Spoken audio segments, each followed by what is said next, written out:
সকলো দেশবাসীলৈ সাদৰ নমস্কাৰ।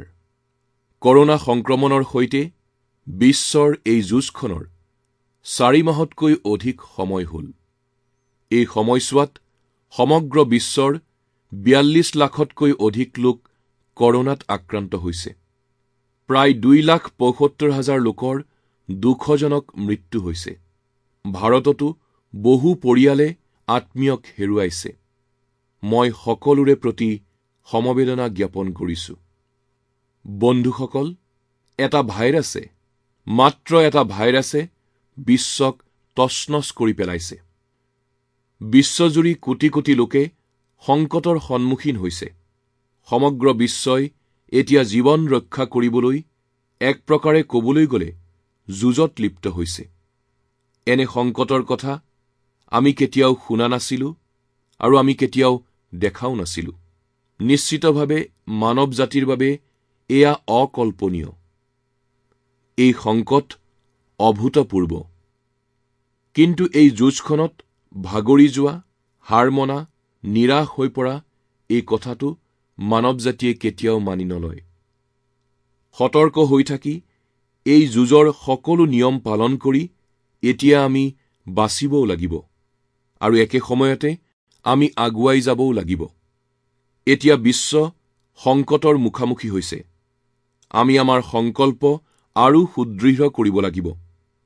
আমাৰ সংকল্প এই সংকটতকৈও বৃহৎ হ'ব। যোৱা শতিকাৰ পৰাই আমি একেৰাহে শুনিয়েই আছোঁ যে 21 শতিকা ভাৰতৰ শতিকা।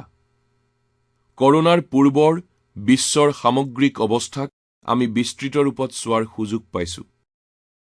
কৰোনাৰ সংকটৰ পিছত বিশ্বৰ যি স্থিতি, সেয়াও আমি নিৰন্তৰ দেখি আছোঁ। যেতিয়া আমি দুয়োখিনি সময়ক ভাৰতৰ দৃষ্টিভংগীৰে চাওঁ, এনে লাগে যে 21 শতিকা ভাৰতৰ হওক, এয়া কেৱল সপোনেই নহয়, এয়া আমাৰ সকলোৰে দায়িত্বও। কিন্তু ইয়াৰ বাবে আমি কি পথ ল'ম? বিশ্বৰ বৰ্তমানৰ স্থিতিয়ে আমাক শিকাইছে যে ইয়াৰ পথ মাত্ৰ এটাই: আত্মনিৰ্ভৰশীল ভাৰত। আমাৰ ইয়াত শাস্ত্ৰত কৈছে যে এষঃ পন্থঃ, অৰ্থাৎ এয়াই একমাত্ৰ পথ, আত্মনিৰ্ভৰশীল ভাৰত। বন্ধুসকল, এখন ৰাষ্ট্ৰৰ ৰূপত আমি এক গুৰুত্বপূৰ্ণ মেৰুত অৱস্থান কৰিছোঁ। এনে বৃহৎ সংকটে ভাৰতলৈ এক সংকেত কঢ়িয়াই আনিছে। আমালৈ এক বাৰ্তা লৈ আহিছে। আমালৈ এটি সুযোগ লৈ আহিছে। মোৰ এই কথাখিনি এটি উদাহৰণৰ সৈতে মই আপোনালোকক বুজাই দিয়াৰ প্ৰয়াস কৰিছোঁ। কৰোনা সংকটৰ আৰম্ভণিৰ সময়ত ভাৰতত এটাও PPE কিট নাছিল। N95 মাস্ক ভাৰতত নামমাত্ৰ উৎপাদন হৈছিল। আজি ভাৰতত প্ৰতিদিনে 2 lakh PPE kit, 2 lakh N95 mask প্ৰস্তুত কৰা হৈছে। এয়া আমি এই কাৰণেই কৰিব পাৰিছোঁ কাৰণ ভাৰতে এই সংকটক সুযোগলৈ ৰূপান্তৰ কৰিছে। সংকটক সুযোগলৈ ৰূপান্তৰ কৰাৰ ভাৰতৰ এই দৃষ্টিভংগী আত্মনিৰ্ভৰশীল ভাৰত গঢ় দিয়াৰ ক্ষেত্ৰত অনাগত সময়ত অত্যন্ত গুৰুত্বপূৰ্ণ বুলি বিবেচিত হ'ব। বন্ধুসকল, আজি বিশ্বত আত্মনিৰ্ভৰশীল এই শব্দৰ অৰ্থ সম্পূৰ্ণ সলনি হৈছে। অৰ্থকেন্দ্ৰিক বিশ্বজনীন চিন্তা বনাম মানৱকেন্দ্ৰিক বিশ্বজনীন চিন্তাই এতিয়া গুৰুত্ব লাভ কৰিছে। এনে চিন্তাৰ সংঘাতে এতিয়া ব্যাপকতা লাভ কৰিছে। বিশ্বৰ সন্মুখত ভাৰতৰ মূল্যবোধৰ চিন্তাই আশাৰ ৰেঙনি দেখুৱাইছে। ভাৰতীয় সংস্কৃতি, ভাৰতীয় সংস্কাৰে সেই আত্মনিৰ্ভৰশীলতাৰ কথা কয়, যাৰ আত্মা নিহিত হৈ আছে বসুধৈৱ কুটুম্বকমত। বিশ্ব এটি পৰিয়াল।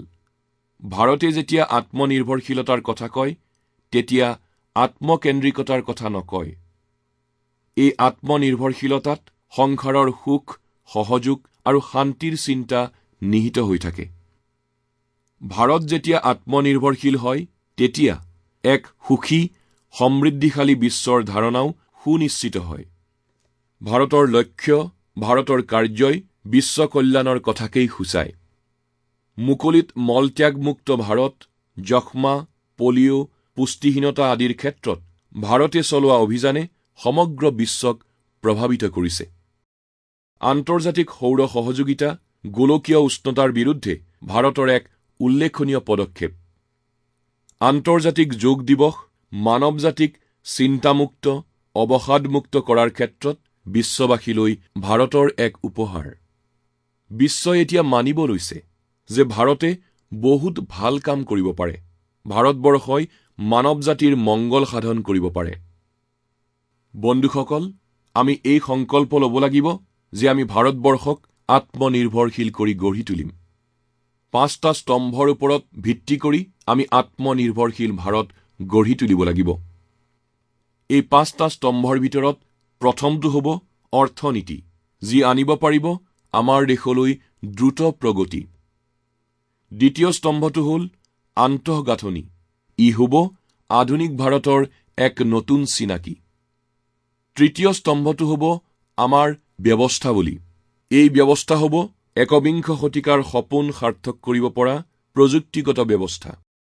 আত্মনিৰ্ভৰশীল ভাৰতৰ চতুৰ্থ স্তম্ভটো হ'ব আমাৰ জনগাঁথনি। বিশ্বৰ সৰ্ববৃহৎ গণতন্ত্ৰত আমাৰ জনগাঁথনিয়েই হ'ব আমাৰ শক্তি। আত্মনিৰ্ভৰশীল ভাৰতৰ বাবে ই আমাৰ শক্তিৰ এক স্ৰোত। আৰু পঞ্চমটো স্তম্ভ হ'ব চাহিদা। আমাৰ অৰ্থব্যৱস্থাত চাহিদা আৰু যোগানৰ যি চক্ৰ, যি শক্তি, তাক পূৰ্ণ ক্ষমতাৰে আমি ব্যৱহাৰ কৰিব লাগিব। বন্ধুসকল, কৰোনা সংকটৰ মুখামুখি হৈ 9 সংকল্পৰে মই আজি এক বিশেষ আৰ্থিক পেকেজৰ ঘোষণা কৰিব ওলাইছোঁ। শেহতীয়াকৈ চৰকাৰে কৰোনা সংকটৰ সৈতে জড়িত যি আৰ্থিক সহযোগৰ ঘোষণা কৰিছিল, ভাৰতীয় ৰিজাৰ্ভ বেংকৰ যি সিদ্ধান্ত আছিল আৰু আজি যি আৰ্থিক পেকেজৰ ঘোষণা কৰা হৈছে, তাক একেলগ কৰিলে এই পেকেজ প্ৰায় 20 লাখ কোটি টকাৰ হ'ব। আৰু এই পেকেজ হ'ব ভাৰতৰ GDPৰ প্ৰায় 10%। 2020 চনত 20 লাখ কোটি টকাৰ আৰ্থিক সহযোগে ভাৰতবৰ্ষক আত্মনিৰ্ভৰশীল কৰি তোলাৰ অভিযানক এক নতুন গতি প্ৰদান কৰিব। এই পেকেজত ভূমি, শ্ৰমিক, পুঁজি আৰু আইন সকলো ক্ষেত্ৰতে জোৰ দিয়া হৈছে। কুটিৰ উদ্যোগ, লঘু উদ্যোগ, মজলীয়া উদ্যোগ আদিৰ ক্ষেত্ৰত বিশেষ গুৰুত্ব দিয়া হৈছে।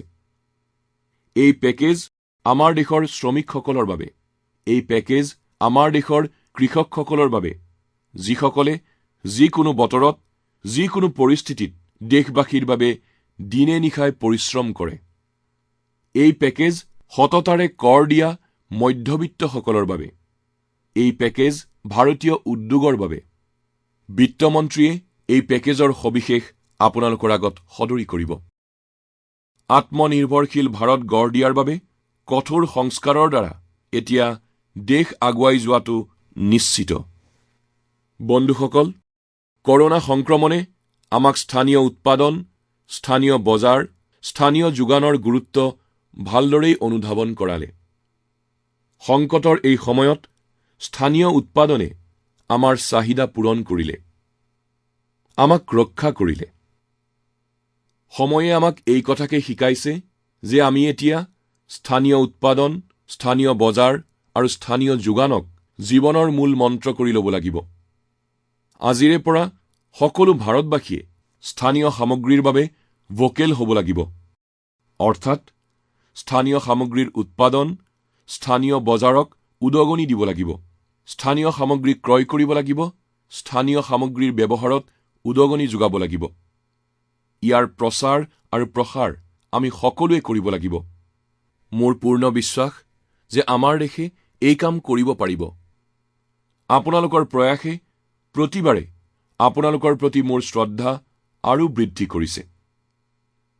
মই গৌৰৱেৰে এই কথা স্মৰণ কৰোঁ যে মই যেতিয়া খাদী সামগ্ৰীৰ ব্যৱহাৰৰ বাবে, হস্ততাঁত সামগ্ৰীৰ ব্যৱহাৰৰ বাবে, হস্ততাঁত খণ্ডৰ সৈতে জড়িতসকলক সহযোগ কৰাৰ বাবে আহ্বান জনাইছিলোঁ, তেতিয়া দুয়োটাৰে চাহিদা আৰু বিক্ৰীয়ে অভিলেখ গঢ়িছিল।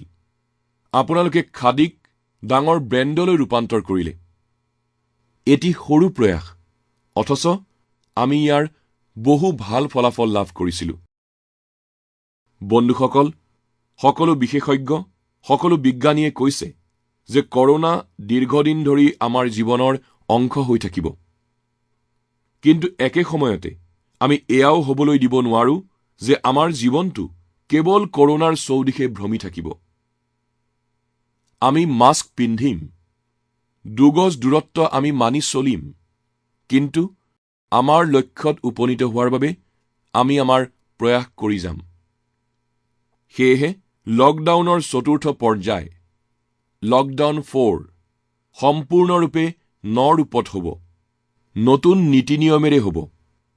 ৰাজ্যসমূহৰ পৰা আমি যি পৰামৰ্শ লাভ কৰিছোঁ তাৰ আধাৰত লকডাউনৰ চতুৰ্থ পৰ্যায়ৰ বিষয়ে আপোনালোকক 18 মে'ৰ পূৰ্বে সবিশেষ জনোৱা হ'ব। মোৰ পূৰ্ণ বিশ্বাস যে নিয়মসমূহ পালন কৰি আমি কৰোনাৰ বিৰুদ্ধে যুঁজিমো আৰু একে সময়তে আমি আগুৱাইও যাম। বন্ধুসকল, আমাৰ ইয়াত কোৱা হৈছে যে সৰ্বম আত্মৱসং সুখম, অৰ্থাৎ যি আমাৰ নিয়ন্ত্ৰণত আছে সেয়াই সুখ। আত্মনিৰ্ভৰশীলতাই আমাক সুখ শান্তি দিয়াৰ লগতে আমাক শক্তিশালী কৰি তোলে। একবিংশ শতিকাক ভাৰতৰ শতিকাৰূপে গঢ় দিয়াৰ আমাৰ দায়িত্ব আত্মনিৰ্ভৰশীল ভাৰতৰ সংকল্পৰ দ্বাৰাহে পূৰ্ণ হ'ব। 130 কোটি ভাৰতীয়ৰ প্ৰাণৰ অফুৰন্ত শক্তিয়ে এই দায়িত্বক সমৃদ্ধ কৰিব। আত্মনিৰ্ভৰশীল ভাৰতৰ এই যুগ ভাৰতবাসীৰ বাবে নতুন পণো হ'ব, নতুন পৰ্বও হ'ব। এক নতুন সংকল্প শক্তিৰে আমি আগুৱাই যাব লাগিব। যেতিয়া আমাৰ মন, আমাৰ চিন্তা কৰ্তব্যৰ ভাৱেৰে পূৰ্ণ হ'ব, কৰ্মস্পৃহাৰ পৰাকাষ্ঠা হ'ব, দক্ষতাই যেতিয়া আমাৰ পুঁজি হ'ব, তেতিয়া আত্মনিৰ্ভৰশীল ভাৰত গঢ় দিয়াত কোনে বাধা দিব পাৰিব? আমি ভাৰতক আত্মনিৰ্ভৰশীল ভাৰতৰূপে গঢ় দিব পাৰোঁ। আমি ভাৰতবৰ্ষক আত্মনিৰ্ভৰশীল কৰি তুলিমেই। এই সংকল্পৰে, এই বিশ্বাসেৰে মই আপোনালোকক বহুতো শুভকামনা যাচিলোঁ। আপোনালোকে নিজৰ স্বাস্থ্যৰ, নিজ পৰিয়াল তথা আত্মীয়ৰ স্বাস্থ্যৰ যতন ল'ব। বহুত বহুত ধন্যবাদ।